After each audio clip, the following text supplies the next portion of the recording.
We're going to feature a testimony by a man of God named Mickey Robinson. You're going to be absolutely amazed when you hear this story, because he was in a plane crash that literally destroyed him. In fact, it killed him. And yet he's alive to tell the tale.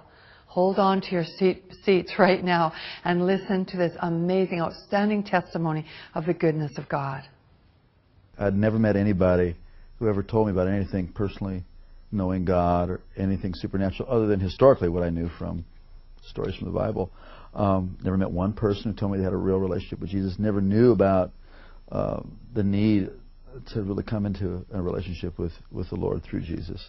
And I was busy getting it on. But, you know, there's not enough excitement in the world to ever satisfy. You always got to have more. And I liked stuff that was edgy, you know, skiing, and I always liked aviation stuff. And so I started taking flying lessons. Then I thought it'd be more fun jumping out of airplanes. So I became a sport parachutist, and that really got me. I mean, I became obsessed with skydiving. It really consumed my life. My existence revolved around that 30 to 60 seconds in free fall and that 5-minute parachute ride. Then I had to do it again. It's like a drug, you know. It's almost good. Like an addiction. Oh, totally. And then all of a sudden, one night, all that was going to change. Shortly after takeoff, I don't really recall much because I was kind of dozing off, sitting next to the pilot, or actually sitting on the floor next to the pilot where we removed the seats in this new aircraft. And I was awakened by a sound unfamiliar to me. It was the sound of the motor going completely silent. Uh-oh. And the pilot turned to me and he slapped me. He says, "That's it, we're going down." So we just pitched forward and we plummeted straight down at over 100 miles an hour. And what was seen out of the cockpit, and this was told to me, I don't recall this, but we were going straight to the ground and we're headed right towards a gigantic oak tree. We did hit that tree going, like I said, over 100 miles an hour, and my face stopped my body going 100 miles an hour. So then the airplane cartwheeled on its wings and slammed into the ground. If you see pictures of the aircraft, it doesn't look like anybody could survive this. So there was obviously injury and confusion, and the two students got pushed out the doorway and by one of my friends who was a very experienced jumper. And the fourth man out saw me moving, and the pilot assumed we were leaving too. And just as he was going out, the plane went up in flames. And as he was running away, he heard screaming and realized I was trapped inside along with the pilot.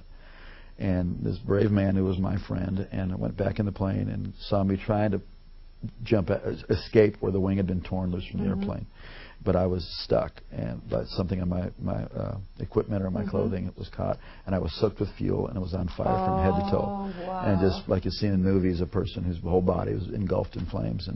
And this is where God did the first miracle. This man grabbed a hold of my parachute harness and with his bare hands tore that loose. It's 2,000 pounds tensile strength in each one of those straps. Wow. Pulled so hard he pulled his thumbs out of his sockets, dragged me away from the plane and slapped the fire out. It kept reigniting, and then he tried to go back for the pilot and he couldn't. He was burned alive. Well, they rushed me off to the hospital. Obviously, it was horrible, and they rushed me off to the hospital and saw that I sustained very serious injuries. I had a brain injury. I had burns over a large portion of my body.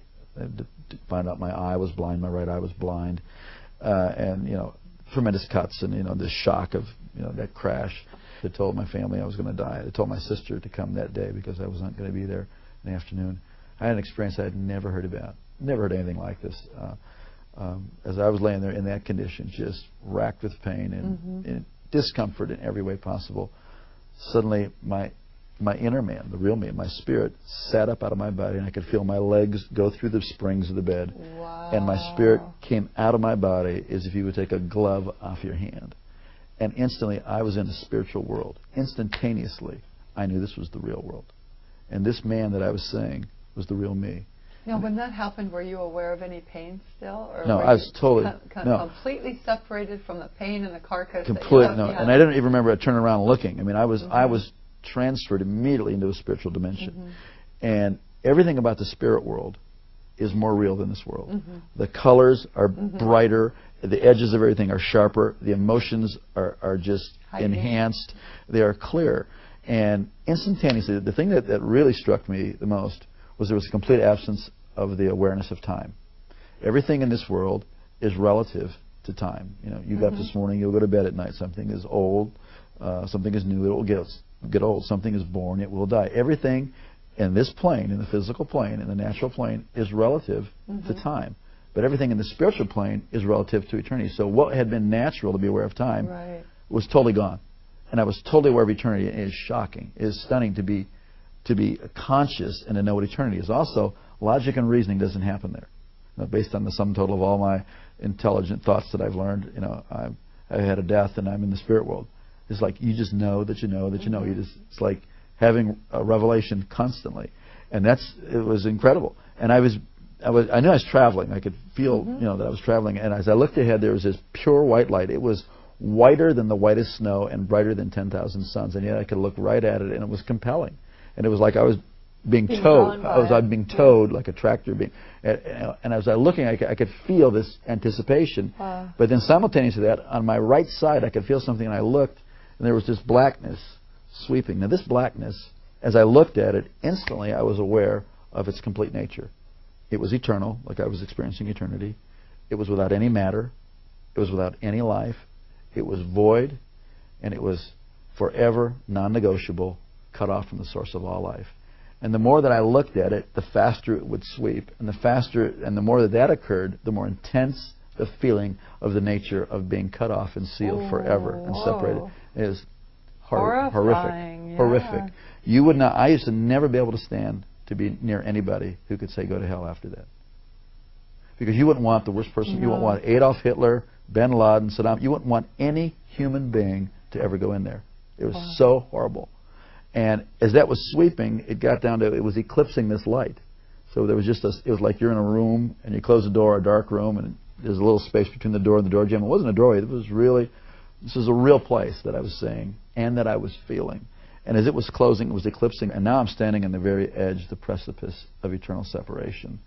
And I scream out of my spirit, I'm sorry, I want to live. Give me another chance. And just before that was to close, I was standing in the presence of Almighty God. Whoa. And instantly I knew I would never die for eternity. And that's mercy. It's unbelievable. Wow. And instantly I knew that this being who was off on this side of me, who I didn't see, but I was standing in this river of golden radiation. It looked like a moving river of golden light. And this river went that way, it went that way, it was underneath me, it was going right through me. And this river was alive.